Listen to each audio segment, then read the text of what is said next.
Hey everyone, स्वागत करता हूं आप सबका एक बार फिर से बिहार बोर्ड के number 1 channel Bihar board study पे। जी दोस्तों, यानी आज के क्लास में हम लोग कवर करेंगे 12th क्लास पॉलिटिकल साइंस के लघु त्रिय प्रश्नों को, यानी सब्जेक्टिव क्वेश्चन को कवर करने वाले हैं आज के क्लास में। आपको बता दें, इसमें हम लोग मात्र यानी 10 क्वेश्चन को कवर करेंगे, जिसमें से आपका यानी 5 नंबर जो आपका फिक्स यानी पक्का हो जाएगा। आपको बता दें कि ये जो क्वेश्चन आपका यानी कवर किया जाएगा, ये बिल्कुल एनसीईआरटी बेस्ड है और ये आपके न्यू पैटर्न पर आधारित है। डेफिनेटली आपको यही क्वेश्चन आपके फाइनल एग्जाम में आपको देखने को मिलेंगे। आपको बता दें, अगर आपकी तैयारी बिल्कुल नहीं है, आप इन क्वेश्चन को अच्छे से देख लीजिए। 10 मिनट में आपके क्लास एंड हो जाएंगे। इन 10 में आप अपना सेव कर लेंगे पाँच नंबर, यानी अपना पैकेट में आप सेव कर लेंगे। तो चलेगा, शुरू करते उससे पहले आप लोग से मेरा छोटी सी एक रिक्वेस्ट रहेगा कि अभी तक आप मेरे चैनल को सब्सक्राइब नहीं किए हैं तो चैनल को सब्सक्राइब कर लेंगे और साथ में अपने दोस्तों में जम करके शेयर कर दें। तो चलेगा, शुरू करते हैं। जैसे कि आपके स्क्रीन पे आ गया फर्स्ट क्वेश्चन। पहला क्वेश्चन है आपका, दिख रहा होगा आपको, बहुत ही वीवीआई क्वेश्चन है। विश्व बैंकों के कार्यों का उल्लेख करें। तो विश्व बैंक जो है नहीं, WTO मतलब विश्व बैंक जो है वर्ल्ड बैंक, तो इसके बारे में आपको बताना है, इसका उल्लेख करना है। ठीक है, तो देखिए इसका उल्लेख आपको बता दें। द्वितीय विश्व युद्ध के पश्चात विश्व के विभिन्न देशों को पर्याप्त यानी क्षति हुई। इन देशों ने अपने यानी पुनरुद्धार हेतु 1965 में ईस्वी में एक विश्व बैंक की स्थापना की थी। यानी विश्व बैंक की स्थापना अगर आपसे पूछा जाएगा, ऑब्जेक्टिव में आपका क्वेश्चन मतलब पूछा जाएगा क्वेश्चन कि विश्व बैंक की जो स्थापना हुई थी वह कब हुई थी, तो आपको बताना कब, यानी 1965 में विश्व बैंक की मतलब स्थापना हुई। जब मतलब द्वितीय विश्व के बाद कई देशों मिलकर के ये मतलब 1965 में जो है विश्व बैंक की स्थापना किया था। ठीक है, इसका कार्यालय अमेरिका की राजधानी वाशिंगटन डीसी में, इसका हेडक्वार्टर अगर आपको पूछा जाए कि विश्व बैंक का कहाँ है, तो वाशिंगटन डीसी आपको बताना है, जो अमेरिका की राजधानी है। राइट, चलिए नेक्स्ट क्वेश्चन देखेंगे। इस बैंक के कार्य कुछ है, तो इस बैंक के कार्य को हम लोग को जानना है। क्वेश्चन भी बता रहा है कि आपको उसके कार्यों को जानना है, तो इसके बारे में हमको कार्य के बारे में आपको बताना है। तो देखिए पहला पॉइंट, इसका कार्य क्या दिया हुआ है कि विकासशील देशों की वित्तीय सहायता और ऋण देना। यानी कोई भी स्थिति अगर आपातकालीन स्थिति में आ जाती है या कोई उसका मतलब ज़रूरी यानी ज़्यादा पड़ जाता है, यानी कोई भी अगर उसके ऊपर आपातकाल आ जाता है, मतलब काल आ जाता है, तो उसको यानी क्या करता है, यानी उसको ऋण देता है। यानी कौन देता है, विश्व बैंक जो है उसको ऋण देता है। ठीक है, ये पहला पॉइंट रहा। उसका दूसरा पॉइंट, उसके रचनात्मक आर्थिक विकास के लिए तकनीकी सहायता देता है। उसको आर्थिक के लिए तकनीकी सहायता देता है। ठीक है, ये WTO यानी मतलब वर्ल्ड बैंक। ठीक है, चलिए नेक्स्ट क्वेश्चन देखेंगे। तीसरा पॉइंट इसका, अंतर्राष्ट्रीय व्यापार के क्षेत्र में संतुलन बनाए रखना, क्या यानी सहायता प्रदान करना, यानी जिससे यानी सहायता प्राप्त हो। यानी अंतर्राष्ट्रीय व्यापार में भी किसी भी देश का अगर अंतर्राष्ट्रीय व्यापार गड़बड़ है या थोड़ा यह ढीला ढला है, तो उसको जो है यानी ये क्या करता है, यानी सहायता प्राप्त देता है। ठीक है, प्रदान करता है। उसका देश अपना विकास के कार्यक्रम में मतलब अबाध गति से चला सके। ठीक है, पर्यावरण सुरक्षा, जिसमें प्रदूषण से संबंधित सभी नियमों निर्माण और उसे लागू करने भी इसके आधिकारिक क्षेत्र में आते हैं। ठीक है, ये जो होता है यानी पर्यावरण सुरक्षा, जिससे प्रदूषण संबंधित नियमों और निर्माण उसे लागू करने भी इसके आधिकारिक क्षेत्र में आते हैं, यानी किसके, विश्व बैंक में अंतर्गत आते हैं। ठीक है, चलिए ये आपका था यानी विश्व बैंक के कार्य को आपको पूरी तरह से समझ गए हैं। उसका स्थापना कब हुआ था, उसका यानी जो है कहाँ पे हेडक्वार्टर है, ये सारा चीज़ तो आप लोग पूरी तरह से, आपका पहला क्वेश्चन जो आपका क्लियर हो गया होगा। आई होप आपको समझ में आ गया होगा। चलिए देखते हैं नेक्स्ट क्वेश्चन। और आप लोग जो बच्चे लाइक नहीं किए, लाइक कर देंगे, साथ में अपने दोस्तों में एक बार प्लीज़ शेयर कर देंगे। तो देखिए दूसरा नंबर क्वेश्चन, प्रश्न नंबर 2 कह रहा है कि गैर कांग्रेसवाद से आप क्या समझते हैं। यानी गैर कांग्रेसवाद से आप क्या समझते हैं। पहला देखिएगा, इंदिरा गांधी की सत्ता से हटने के लिए समाजवादी नेता राम मनोहर लोहिया ने समान विचारधारा वाले लोगों के साथ मिलकर एक रणनीति तैयार की, जिसे गैर कांग्रेसवाद का नाम से जाना जाता है।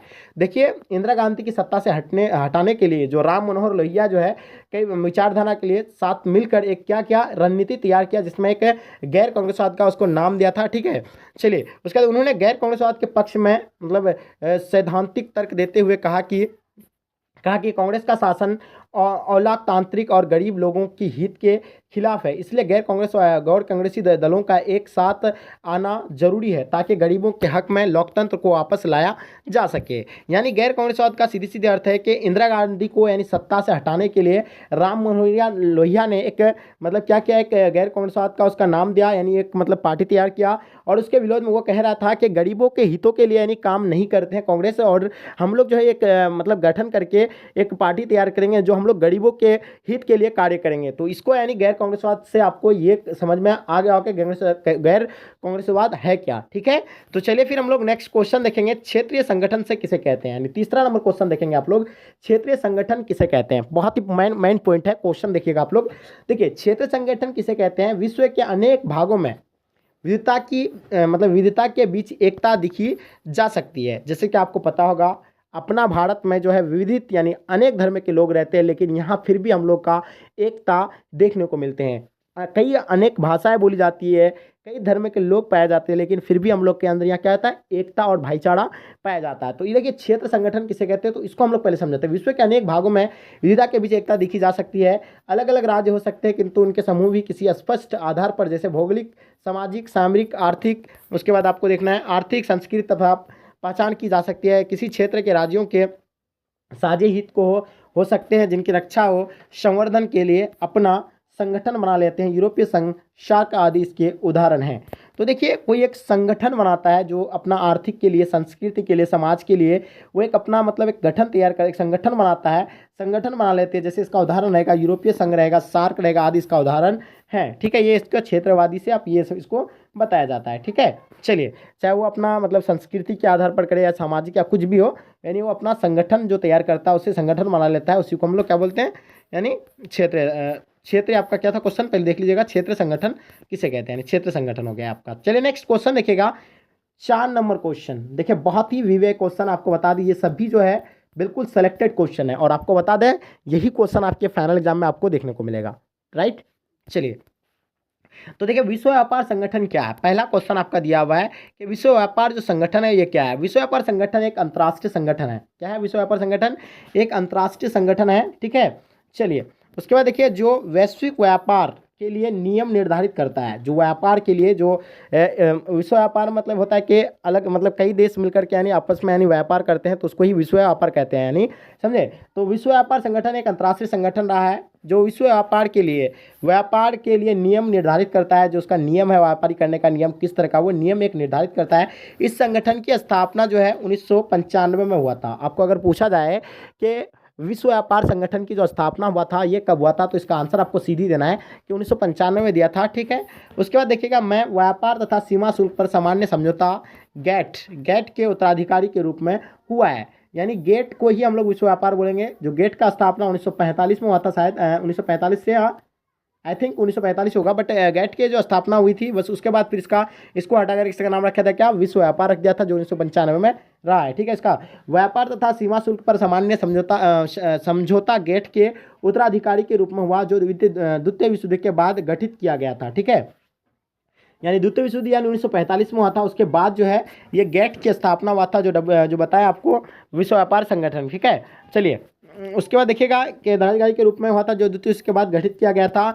इसके सदस्य देशों की संख्या जो है 150 रहा है। इसका हर 2 वर्ष के बाद सम्मेलन होता है। जो इसका 150, इसका देश में कितना है कुल, तो 150 है। ठीक है, इसका हर 2 वर्ष बाद सम्मेलन होता है, जिसमें व्यापार संबंधित चर्चाएं की जाती है, निर्णय बहुमत के आधार पर ली जाती है। निर्णय जो है बहुमत के आधार पर ली जाती है, इसमें भी वोटिंग किया जाता है। ये बहुमत के आधार पर ली जाती है, जो सभी सदस्य देशों के लिए बाध्यकारी है। इसका अपना न्यायाधिकरण है, जिसमें देशों के बीच व्यापार संबंधी विवादों पर निपटारा होता है। देखिए, ये जो है एक बहुमत के आधार पर होता है, और जो सभी देशों के लिए बाध्यकारी है। इसका अपना न्यायाधिकारी है, जिसमें देशों के बीच व्यापार संबंधी विवादों पर निपटारा होता है। जैसे कि अगर कभी कुछ विवाद हो जाता है आपस में देश में, 2 देशों में, तो उसको जो है साझा करता है, यानी उसमें मतलब जो मतलब विवाद रहता है उसको निपटने के लिए जो है यही इसका पहल करता है। यानी कौन, विश्व व्यापार संगठन जो है पहल करता है, उन दोनों के देशों में मित्रता कायम करता है, और उससे व्यापार करने में भी उन लोगों को बहुत सहायता होती है। कभी अगर मान लो अगर युद्ध हो जाता है, जैसे पाकिस्तान और भारत के बीच हो जाता है, आप कोई बहुत सारे व्यापार जो है बंद रहते हैं, बाधित रहते हैं, तो विश्व व्यापार भी इसको लेकर मतलब विश्व व्यापार उसमें अगर करेंगे, अगर दोस्ती मित्रता कायम करेगा, तो विश्व व्यापार दोबारा ही मित्रता कायम किया जाएगा, और वो यानी वो व्यापार कर सकता है फिर बाद में। और इसमें टोटल देशों की संख्या जो है 150 है। ठीक है, और आपको बता दें इसका स्थापना 1995 हुआ था, यानी विश्व व्यापार संगठन की। और एक गेट है जो आपको बताया, गेट जो बाद में ये विश्व व्यापार संगठन इसका नाम दिया गया था, तो इसका भी 1945 के बाद ही हुआ था। चलिए, उसके बाद करते हैं हम लोग 5वां नंबर क्वेश्चन, जो आपके स्क्रीन पे आ गया है। ठीक है, 5वां नंबर क्वेश्चन बता रहा है कि गुट निरपेक्ष आंदोलन क्या है। बहुत ही मोस्ट विवेक क्वेश्चन है। आप देखिएगा क्वेश्चन को कि गुट निरपेक्ष आंदोलन क्या है। देखिए, उत्तर गुट निरपेक्षता का अर्थ है किसी भी गुट में सम्मिलित ना होना और किसी भी गुट या राष्ट्र के कार्य की सराहना या निंदा आंख बंद करके बिना सोचे समझे ना करना। वास्तव में गुट निरपेक्षता की नीति अपनाने वाला राष्ट्र अपने लिए एक स्वतंत्र विदेशी नीति का निर्धारण करता है। देखिए, गुट निरपेक्षता आंदोलन क्या है।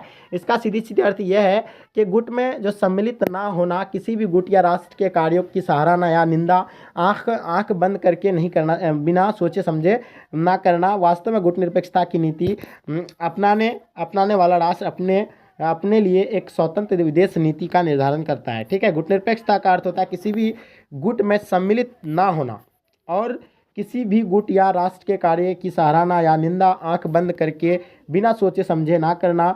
वास्तव में गुट निरपेक्षता की नीति अपनाने वाला राष्ट्र अपने लिए एक स्वतंत्र विदेश नीति का निर्धारण करता है। तो यह है आपका यानी गुट निरपेक्ष का आपको अर्थ समझ में आ गया होगा।